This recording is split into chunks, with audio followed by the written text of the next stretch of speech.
Hello everyone, ये हमारे solid state chapter का सेकंड पार्ट है।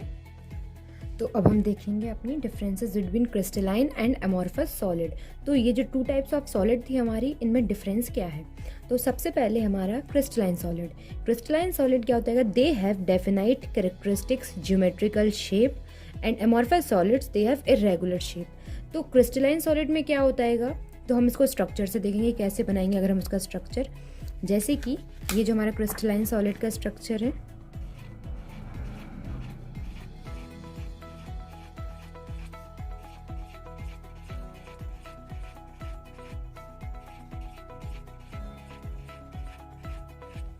तो ये अगर हमने बनाया है तो इसमें क्या हो रहेगा कि एक रेगुलर अरेंजमेंट है, एक फिक्स्ड ज्योमेट्रिकल शेप है। तो जो क्रिस्टलाइन सॉलिड होता है उसमें क्या होता है, जो शेप होता है, जो अरेंजमेंट होता है वो कैसा होता है कि डेफिनाइट, एक फिक्स्ड अरेंजमेंट होता है। अब अगर हम अमॉर्फस सॉलिड की बात करें तो they have irregular surfaces. Irregular मतलब कैसे कि उनमें जो रेगुलर सरफेसेस, रेगुलरिटी होती है कि वो लॉन्ग रेंज नहीं, बहुत शॉर्ट रेंज ऑर्डर होता है उनका। जैसे कि अगर वो रेगुलर है इधर तो फिर यहाँ से इरेगुलर, फिर कुछ इस तरीके का, फिर इधर, फिर इधर।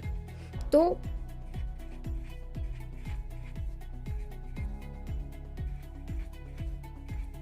हमें इस वाले स्ट्रक्चर से क्या समझ में आ रहा कि जैसे कि ये जो हमारा क्रिस्टलाइन सॉलिड है ये कैसा है, फिक्स्ड, इसका रेगुलर अरेंजमेंट है, एक फिक्स्ड प्लेन सरफेस है। But in case of amorphous solid they have irregular surfaces. ये जो हमारे सरफेसेस हैं वो कैसे हैं, इरेगुलरिटी इनमें है। तो ये हमारे हो गए टू टाइप्स के सॉलिड, क्रिस्टलाइन एंड अमॉर्फस में बेसिक डिफरेंस जो होता है on the basis of their structure, कैसा उनका स्ट्रक्चर होता है। फिर हमारा सेकंड जो पॉइंट आएगा कि क्रिस्टलाइन सॉलिड में they melt at a sharp and characteristic temperature. जो क्रिस्टलाइन सॉलिड होते हैं वो उनका जो मेल्टिंग पॉइंट होता है वो कहते हैं वो कैसा होता है, एकदम शार्प, एग्जैक्ट होता है। ये हम कैसे समझ सकते हैं, जैसे कि ये जो हमारा इसका क्रिस्टल बनाया है क्रिस्टलाइन सॉलिड का कैसा अरेंजमेंट होगा। तो अगर हम किसी भी एक पर्टिकुलर वॉल्यूम में नोटिस करें, इतने इतने वॉल्यूम में, तो हम क्या देखेंगे कि जो पर्टिकुलर वॉल्यूम में होता है नंबर ऑफ एटम्स भी कैसे आ रहे हैं, सिमिलर। तो जो मेल्टिंग पॉइंट होगा वो भी कैसा होगा, फिक्स्ड। फिक्स्ड को ही हमने क्या बोल देंगे, शार्प। तो जो क्रिस्टलाइन सॉलिड होते हैं उनका मेल्टिंग पॉइंट कैसा होता है, शार्प, मतलब एक्यूरेट। जो अमॉर्फस सॉलिड होते हैं they melt over a range of temperature. अब इनमें क्या होता है कि फिक्स सरफेस तो है नहीं, फिर यहाँ पर, फिर यहाँ पर, फिर यहाँ पर, तो इनमें इरेगुलरिटी है जिसकी वजह से इनका कोई भी फिक्स्ड मेल्टिंग पॉइंट नहीं होता है। इनका अगर हम रेंज बता सकते कि अगर ये मेल्ट कर रहे हैं तो 100 से 150 केल्विन के यहाँ पर मेल्ट करेंगे, तो इनमें कोई फिक्स्ड नहीं होता कि अगर 100 डिग्री सेल्सियस पर ही मेल्ट करेंगे, इस पर मेल्ट करेंगे। तो इनमें क्या होता है कुछ एक जो अपनी ऑर्डर होता है कि रेंज पाई जाती है कि इनका कोई फिक्स्ड पॉइंट नहीं होता है टेम्परेचर। इनमें हम कह सकते हैं वेरिएशंस आ सकते हैं कि इधर से इधर के बीच में इनका जो मेल्टिंग पॉइंट है वो लाई कर सकता है। तो हमारी थर्ड प्रॉपर्टी क्या आएगी, जब हम crystalline solid on cutting with knife the newly generated surfaces are plane and smooth. जब हम जो क्रिस्टलाइन सॉलिड है उसको अगर हम किसी भी शार्प एज्ड टूल या नाइफ से अगर हम उसको काटेंगे तो ये जो हमारा जो सरफेस, जो न्यूली सरफेस फॉर्म होगी वो कैसी होगी, स्मूथ। कैसी होगी, बिल्कुल प्लेन एंड स्मूथ। जैसे कि इस केस में ही अगर हम क्या करेंगे, ये जो क्रिस्टलाइन सॉलिड है इसको सपोज हमने किसी भी नाइफ से इस तरीके से काट दिया, तो अब ये जो हमने इसको क्या कर दिया है, यहाँ से काट दिया है। तो ये जो न्यूली फॉर्म्ड, ये जो हमारी सरफेस बनी है ये अभी भी कैसी है, स्मूथ है।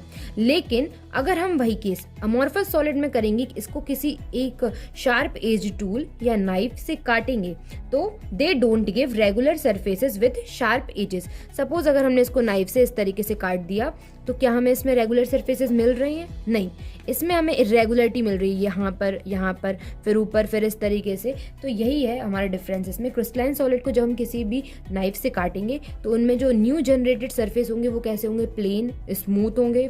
और ये जो अमॉर्फस सॉलिड है इसमें कैसे होंगे, रेगुलर सरफेसेस हमारे नहीं मिलेंगे। फिर हमारी फोर्थ प्रॉपर्टी जो आती है कि क्रिस्टलाइन सॉलिड में they have long range order. Long range order तो है ही कि ये जो पार्टिकल्स हैं जो इनको जो फिक्स्ड डायरेक्शन में जा रहे हैं कैसे बहुत लॉन्ग रेंज तक जा रहे हैं, लंबे लंबे समय तक ले जा रहे हैं।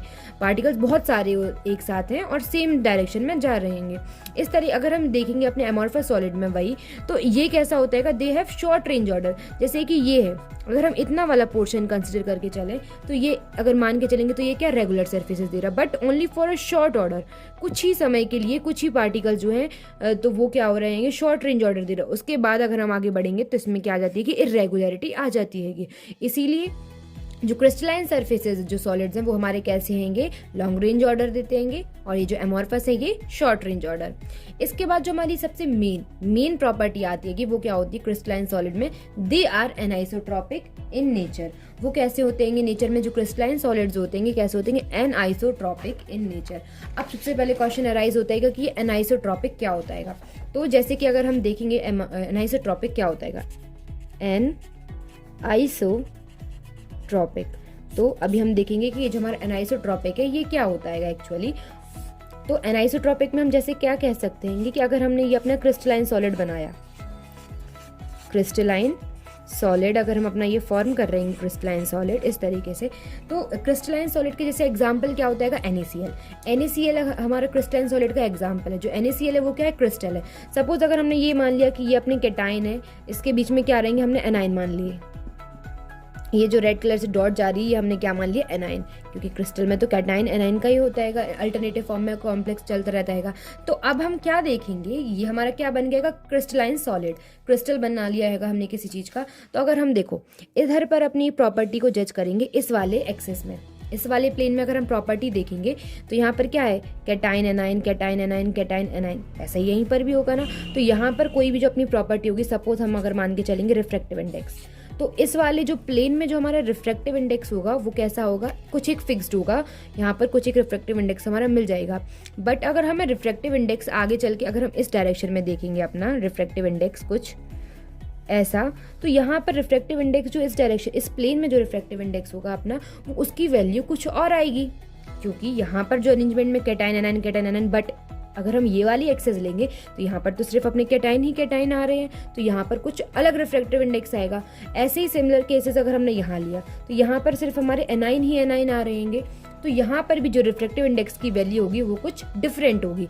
तो एनाइसोट्रॉपिक क्या होता है, एनाइसोट्रॉपिक इज अ प्रॉपर्टी जिसमें क्या होता है, जो क्रिस्टलाइन सॉलिड होते हैं वो हर अलग अलग प्लेन में अपनी अलग अलग इलेक्ट्रिकल प्रॉपर्टी को शो करते हैं। जैसे कि एग्जाम्पल हमारे रिफ्रैक्टिव इंडेक्स, डाइपोल मोमेंट, ये सारे हो जाते हैं। तो क्रिस्टलाइन जो सॉलिड होते हैं उनमें कौन सी प्रॉपर्टी होती है कि they are anisotropic in nature and are called true solids. हम जो क्रिस्टलाइन सॉलिड है उनको हम लोग क्या बोलते हैं, ट्रू सॉलिड्स। ट्रू सॉलिड्स क्या होता है, जैसे कि सॉलिड का एक फिक्स्ड पॉइंट होता है, fixed volume, fixed shape, size, ये जो ओरिजिनली जो हमारे जनरल प्रॉपर्टीज होती हैं सॉलिड की वो सारी ये फॉलो करते हैं। तो ये हमारे क्या कहलाएंगे, जो क्रिस्टलाइन सॉलिड है वो क्या होते हैं, ट्रू सॉलिड्स होते हैं। अब हम बात करें एमॉर्फस सॉलिड की, तो amorphous solid they are isotropic in nature and called pseudo solids और सुपर कूल्ड लिक्विड। जैसे कि अभी हमने देखा क्रिस्टलाइन सॉलिड जो होते हैं वो हमारे कैसे होते हैं, एनाइसोट्रॉपिक, और जो अपने एमॉर्फस सॉलिड है वो हमारे कैसे हैं, आइसोट्रॉपिक। अब एनाइसोट्रॉपिक तो हमने देख लिया, अब आइसोट्रॉपिक क्या होता है, आइसोट्रॉपिक क्या होगा, जस्ट अपोजिट ऑफ एनाइसोट्रॉपिक। अभी हमने एनाइसोट्रॉपिक में क्या देखा कि हर अलग अलग प्लेन में क्या होती है, जो प्रॉपर्टीज होती हैं वो चेंज होती जाती हैं। But in case of isotropic में हम क्या देखेंगे कि अपने जो हर प्लेन, हर एक्सेस में जाएगा, X axis, Y axis, Z axis में, तो जो प्रॉपर्टी रहेंगी हमारी से एज रिफ्रैक्टिव इंडेक्स प्रॉपर्टी, तो वो कैसी रहेगी, सेम रहेगी। अब हमारे क्वेश्चन अराइज होगा कि सेम कैसे रहेगी। जैसे कि अगर हम मान के चले ये जो अपना एमॉर्फस सॉलिड होता है, एमॉर्फस सॉलिड वो कैसा होता है, इर्रेगुलर शेप का, इर्रेगुलरिटी उसमें पाई जाती है। अगर हमने इसको ऐसा बना लिया, फिर कुछ समय बाद यहाँ पर बना लिए ये, फिर अपना कुछ इस तरीके का स्ट्रक्चर आ गया, फिर कुछ इस तरीके का स्ट्रक्चर आ गया यहाँ पर, तो इसमें कोई भी फिक्स्ड रेंज ऑर्डर नहीं है। तो जो हमारा एमॉर्फस सॉलिड है वो कैसा है, इर्रेगुलर है। जैसे कि हम आपको एक एग्जांपल दें कि अगर एक अपने कोई भी क्लास लेकर चली, कोई भी हमारी क्या है, एक क्लास है, उसमें हर स्टैंडर्ड के बच्चे बैठे हुए हैं, 12th का भी है, नर्सरी का भी है, फर्स्ट का भी है, सेकंड का भी है, थर्ड का भी है। तो अगर हम इस रो में जाएंगे तो भी हमें इर्रेगुलरिटी दिखेगी, हर टाइप के बच्चे दिखेंगे छोटे से बड़े तक। इस रो में जाएंगे तो भी हमें हर तरीके के बच्चे दिखेंगे, छोटे बड़े हर तरीके के। इधर जाएंगे तो भी हमें इर्रेगुलरिटी दिखेगी। जब हर जगह ही इर्रेगुलरिटी है तो हम हर डायरेक्शन में जो उसकी वैल्यू आएगी किसी भी चीज़ की अगर हम कंसिडर करके चलेंगे तो वो हमारी क्या हो जाएगी, फिक्स्ड।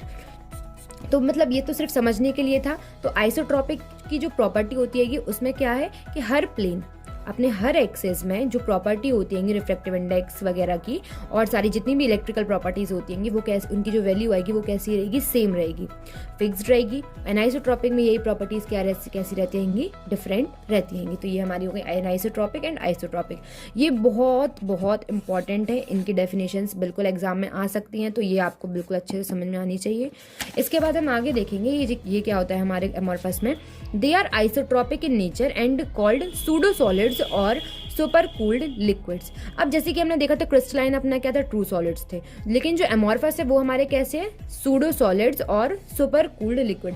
सूडो जैसे ही वर्ड आता है तो हमारे दिमाग में एक अपने आप ही आ जाता है कि सूडो मतलब फॉल्स, सूडो मतलब फॉल्स, मतलब कि सॉलिड नहीं है। तो ये सूडो सॉलिड्स और सुपर कूल्ड लिक्विड का मतलब क्या होता है कि ये सॉलिड तो है बट इनमें कैसे इरेगुलर है, तो यहाँ से हमने बोल दिया इनको सूडो सॉलिड्स। और एक और नाम दिया गया सुपर कूल्ड लिक्विड। जो हमारे एमॉर्फस होते होंगे वो कैसे होते हैं, सुपर कूल्ड लिक्विड्स। ये बहुत इंपॉर्टेंट प्रॉपर्टी है इसकी। अब इसका मतलब क्या है कि जैसे कि इसमें क्या आया है पीछे, सुपर कूल्ड लिक्विड। जो हमारे लिक्विड्स होते हैं उनकी प्रॉपर्टी क्या होती है, फ्लो करने की या फ्लूइडिटी। जो लिक्विड्स होते हैं वो हमारे क्या करते हैं, फ्लो करते हैं। इसी तरीके से जो एमॉर्फस सॉलिड्स हैं उनमें भी टेंडेंसी होती है कि कुछ हद तक फ्लो करने की। जैसे कि अगर एग्जाम्पल लें एमॉर्फस सॉलिड का, ग्लास। जो हमारे ग्लासेस होते हैं, जैसे कि नॉर्मली एक विंडो है, विंडो में जो ग्लास लगे रहते हैं अपने घरों में, तो हम जब बहुत ज़्यादा टाइम हो जाता है after a long period of time, तो हम क्या ऑब्जर्व करेंगे, ये जो ग्लास है, जो इसका नीचे वाला जो सरफेस रहता है अपना, वो कैसा हो जाता है, थिक। किसके कंपैरिजन में, इसके अपर सरफेस के कंपैरिजन में, जो कि कैसा रहता है, थिन। तो क्यों ऐसा हो जाता है कि ये जो ग्लास है ये क्या है, हमारा एमॉर्फस सॉलिड है, और एमॉर्फस सॉलिड में टेंडेंसी होती है कि फ्लो करने की। जो एमॉर्फस सॉलिड है उनमें टेंडेंसी होती है कि फ्लो करने की। तो ये जो हमारे जो ग्लास है इसमें क्या होगी, फ्लूइडिटी की टेंडेंसी होगी, जिसकी वजह से ये जो नीचे वाला सरफेस है ये कैसा, थिक हो जाएगा, और ये जो ऊपर वाला प्लेन है ये हमारा कैसा रहेगा, अपना थिन रहता है। तो इसी को हम लोग क्या बोलते हैं, जो एमॉर्फस सॉलिड्स होते हैं are also called as super cooled liquids. तो ये हमारी क्या होगी, उनकी जो डिफरेंसेस हो गए क्रिस्टलाइन एंड एमॉर्फस के बीच में, काफ़ी इंपॉर्टेंट है, एग्जाम के पॉइंट ऑफ व्यू से भी काफ़ी इंपॉर्टेंट है। इनके डिफरेंसेस मोस्टली पूछे जा सकते हैं। अब आई अगर एग्जाम्पल की बात, तो क्रिस्टलाइन सॉलिड जैसे हम देख ही चुके हैं, एग्जाम्पल हम इनका क्या बोल सकते हैं कि कोई भी अपना क्रिस्टल का सॉल्ट, क्रिस्टल सॉल्ट, एग्जाम्पल जैसे कि NaCl हमने ले लिया, या क्वार्ट्ज वगैरह, QuRTZ, क्वार्ट्ज जो हमारा एग्जाम्पल हो गया, NaCl, क्वार्ट्ज। अब हम एमॉर्फस सॉलिड में एग्जाम्पल की बात करें तो एमॉर्फस सॉलिड में हम कुछ भी ले सकते हैं, एग्जाम्पल प्लास्टिक, इसमें एग्जाम्पल हमारे क्या हो जाएगा, जो इनमें एग्जाम्पल हो जाएगा वो हमें क्या, प्लास्टिक, ग्लास, रबर। तो ये सारे जो एग्जाम्पल्स हमारे किस में आ जाते हैं, एमॉर्फस सॉलिड्स में। तो ये डिफरेंसेस हमारी कंप्लीट हुए क्रिस्टलाइन एंड एमॉर्फस सॉलिड्स के बीच में।